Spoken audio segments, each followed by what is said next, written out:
Yes. I know that you need to get the financing put together in order to start the project in 2013 and do the infrastructure development. Would anything cause that production start date to be earlier if you got the financing and things came together, or is that the earliest date you're anticipating? I would say there's a very small possibility that we could accelerate that to any significance. I mean, is that based really on the financing is the heaviest portion rather than building? right. The biggest issue is financing. Look, we can control engineering, we can control technology, we can control the level of effort that we do. But if we don't have the money, we can't build this entire thing. So the real critical element really is getting the debt and equity put together. And the sooner that gets put together, the sooner we can commit to resuming all of the site development activities and actually fast-tracking and pushing the rest of these elements forward. And as far as trying to say, yeah, would I like to say we could do it earlier? Yeah, but the sunshine doesn't always bless us all the time. There's lots of factors. I was just curious that you're locked in time because of getting the plant built as well. There's only one event that could make it go faster. And I mean, I don't know how much faster. And that would be if one of these Asian groups was so aggressive that they wanted to do this so badly that they would say, we're going to do it right now. We don't even need to see your feasibility study.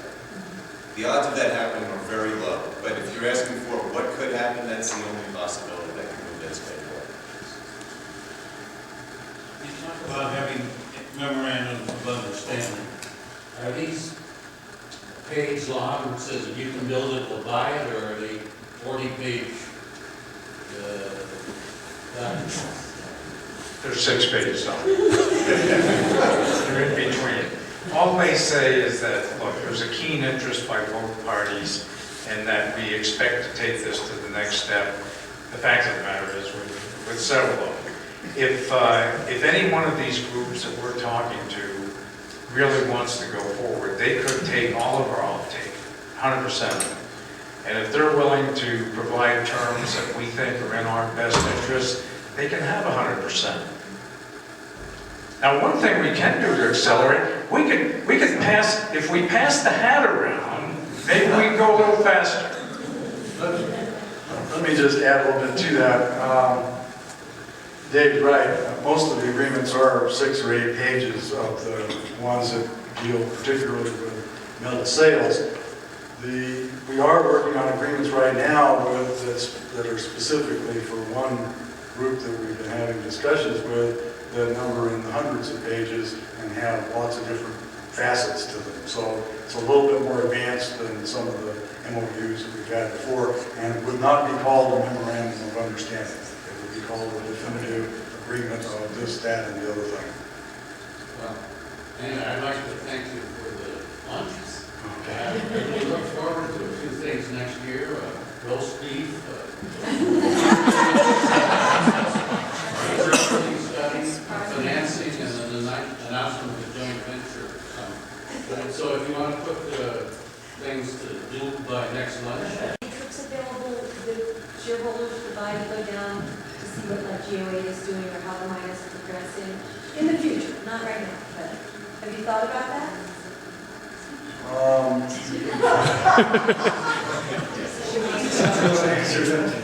Yes. Once we have financing for this project, I'll take you anywhere you want to see it. Yes, there is a golf club I play there. Okay, there is a golf club, but it's in the capital city. There's not too many golf facilities out there the project is. But there is a lot of Geo8 activity out there, and that would be certainly well worth your time. Yes. I have one last really serious question. You mentioned the Cameron tax, which made me think of the new Australian tax change that was significant, which made me think of the 40% owner of this is Cameroon, and it's my understanding that it's actually Cameroon King. Is it one person? No. Okay. Is it not, Yeah. does the Cameroon have a king? No, they have a president. They have a president. They have a president, a prime minister, and various bodies of He's government. been the president a long time. Yes, some might consider him in a kingly manner. But we have to be realistic about that. He's definitely not a king.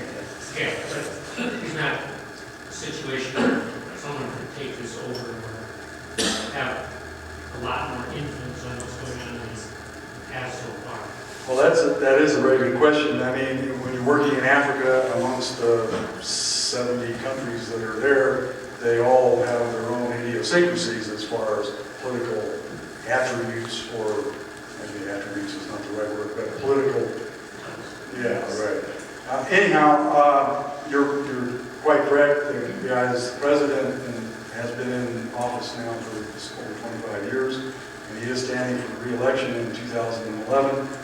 And he hasn't really, as far as we know, hasn't really, a successor is not really apparent. So there is that element of things, but Cameroon is certainly among the best, if not the best, country that you could choose to work in Africa, because it's been very stable. You don't see the rioting, you don't read the bad news and that sort of thing. Their soccer team was very disappointing in their first foray in the World Cup, but I mean that's one of their big claims to fame is their soccer team. But the government has been very supportive of what we tried to do as far as this project is concerned. We are the first major mining project in the history of the country. They have other resources that are very keen to get developed, mining resources, and so they want to sort of make sure that we're as successful as we can be, so as to set a good example for other investors who would be looking at some much more capital-intensive projects. Okay. One question, just at wrap-up stage, what is the employment level going to be out on the ground? You want to do that? Yeah, construction, I mean, you have to look at Cameroon in several ways. I mean, you can hire a couple hundred Baka or pygmies, and it really doesn't cost much, and you have them do a lot of labor work. But as far as the construction period, that'll get up to about 700 employees on site, or people on site, I should say. And during operations, you're looking at about 500 people on a sustaining basis.